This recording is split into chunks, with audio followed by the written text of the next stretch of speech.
You close your eyes. The world fades. The body rests. And somewhere deep inside, another world begins. At first, it's familiar. A room you know. A person you recognize. A street you've walked before.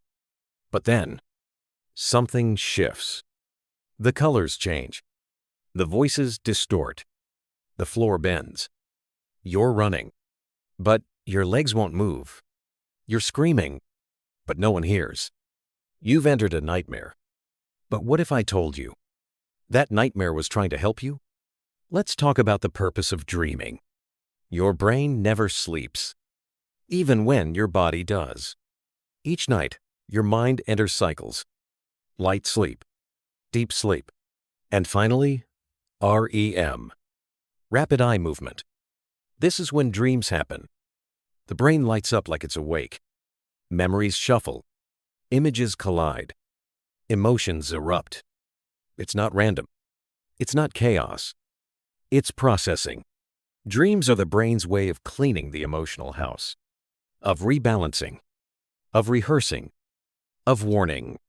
Now imagine that process, but something stuck, something heavy, unresolved, unspoken. That's when dreams become nightmares. Let's talk about what nightmares really are. They're not malfunctions. They're messages, encrypted in terror, disguised as monsters, delivered in language you were never taught, but somehow understand. Because the nightmare isn't trying to hurt you. It's trying to show you what you won't see when you're awake. Let's talk about recurring nightmares. You're being chased. You're falling. You're drowning. You're watching something awful, but you can't move. Your teeth are crumbling. These aren't just cliches. They're universal symbols. Being chased, avoidance. Falling, loss of control. Drowning, emotional overwhelm. Teeth, place, fear of powerlessness or appearance. Paralysis equals repression. Each one is a mirror, cracked, twisted, buried under metaphor, but still reflecting you. Let's talk about childhood trauma and night terrors. Children process trauma differently. They don't have language for grief, or betrayal, or fear. So the body remembers, and the mind releases that memory. At night. That's why some children scream in their sleep, see shadows that aren't there, wake up gasping. They're not dramatic. They're reliving something. And sometimes, so are the adults they become. Let's talk about the body's role. Nightmares don't just happen in the brain. They happen in the nervous system. Your body responds as if the danger is real. Heart racing, muscles clenched, sweat, adrenaline. You wake up exhausted, panicked, but can't explain why. Because the threat wasn't outside. It was emotional, symbolic, but very real to your subconscious. Let's pause. You think nightmares are enemies. But what if they're the only part of you brave enough to tell the truth? You wake up with your heart pounding. Your sheets are soaked. The room is familiar, but your body feels like it just escaped something ancient, something hungry. And yet, there was no real danger. Or was there? Let's talk about what nightmares are actually saying. Because they don't speak in words. They speak in metaphor, in sensation, in scenes that seem absurd, until you decode them. Let's talk about how the brain writes fear. During REM sleep, the logical part of your brain, the prefrontal cortex, goes quiet. But the emotional centers especially, the amygdala light up. This means you feel everything, but you can't always question it. You're trapped in a logicless world, ruled by fear, pain, longing. And this is intentional, because dreams aren't meant to tell stories. They're meant to reveal wounds. Let's go deeper. Ever dreamed you were naked in public? Or late for something critical? Or back in school, completely unprepared? Those dreams aren't just embarrassment. They're about shame, inadequacy, fear of exposure. Your subconscious is replaying emotional patterns as visual puzzles. Now ask yourself, where in your waking life do you feel unseen, unworthy, out of control? Because the dream didn't start in sleep. It started long before. And it's using night to say, look at this. Don't look away this time.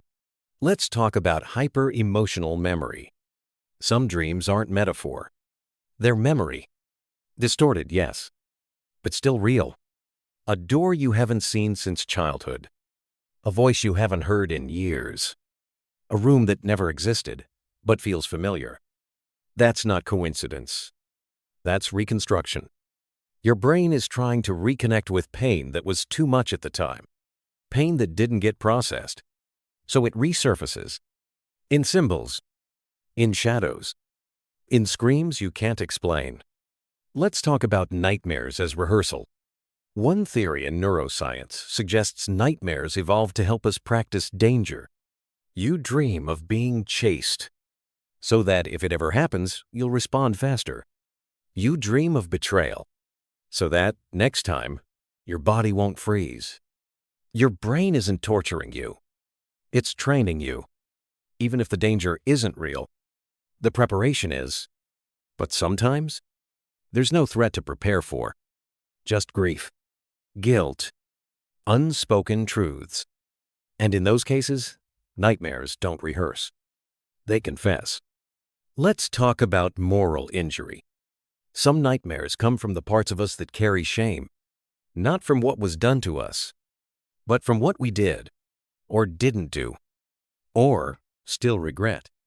You might dream of someone you hurt, or a moment you ran away, or a face that reminds you who you used to be.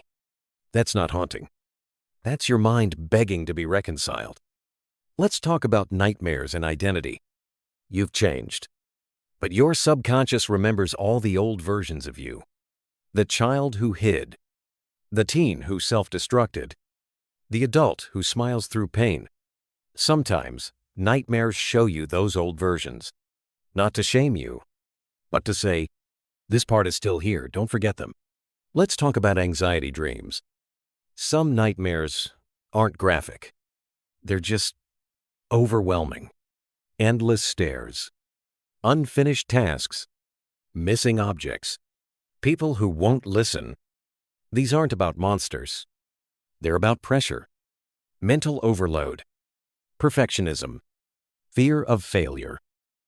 You wake up feeling like you ran a marathon, but all you did was try, again and again, to do something impossible. Your brain is showing you your burnout. In loops, in mazes, in the feeling that nothing is ever enough. Let's talk about visitation dreams.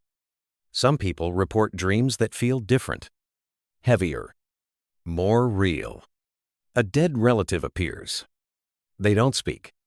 They just look at you, or smile, or hold your hand. Is it the subconscious clinging to memory? Is it the soul reaching out? Science can't say, but emotionally, these dreams often bring peace, even when they hurt, because they remind us grief doesn't disappear. It visits. Let's talk about nightmares and healing. Here's the paradox.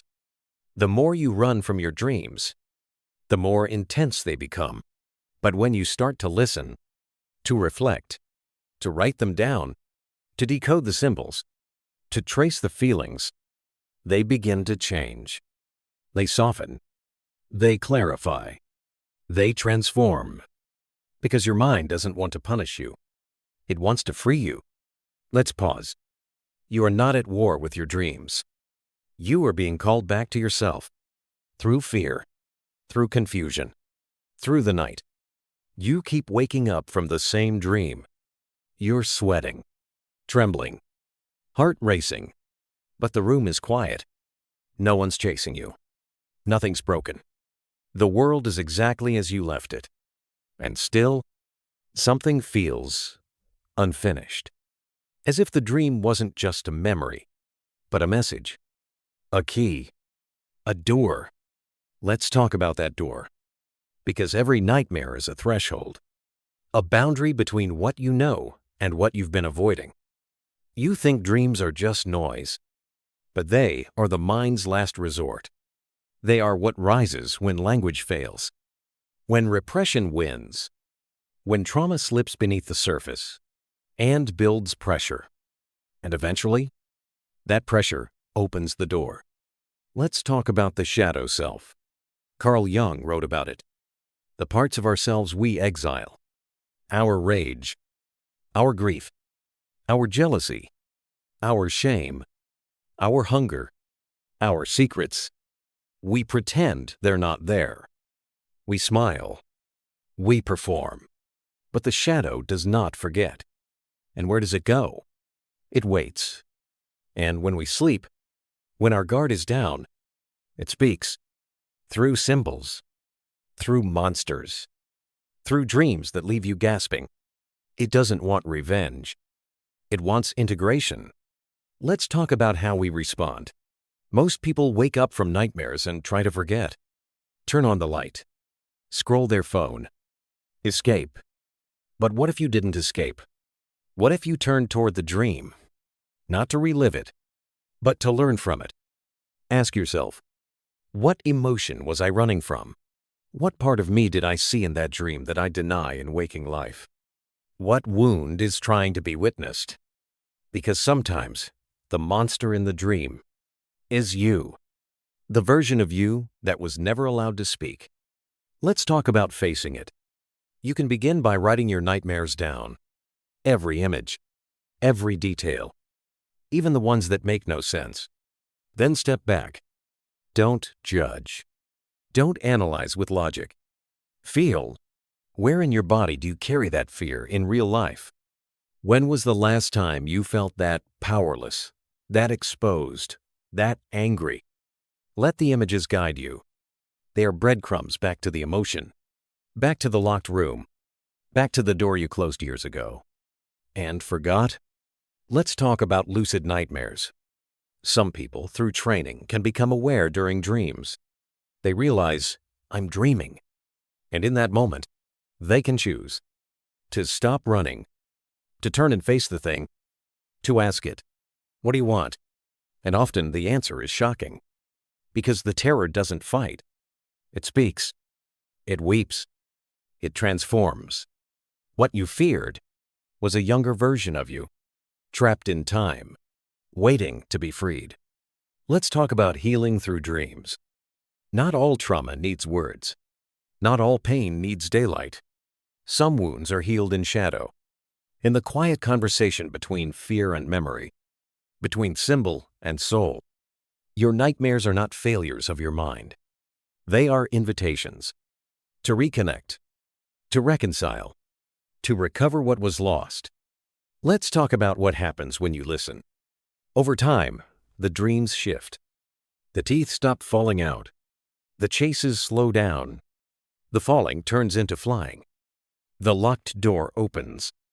And on the other side, not perfection, not peace necessarily, but clarity. And from clarity, power. Let's close with this. You are not haunted. You are called. Your nightmares aren't punishment.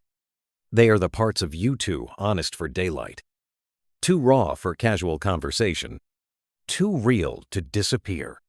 They come at night, not to scare you, but to say, you're ready now, to remember, to feel, to open the door. So the next time the darkness rises, don't run. Stand still, listen, and walk through. Because behind every nightmare is a truth that's been waiting for you.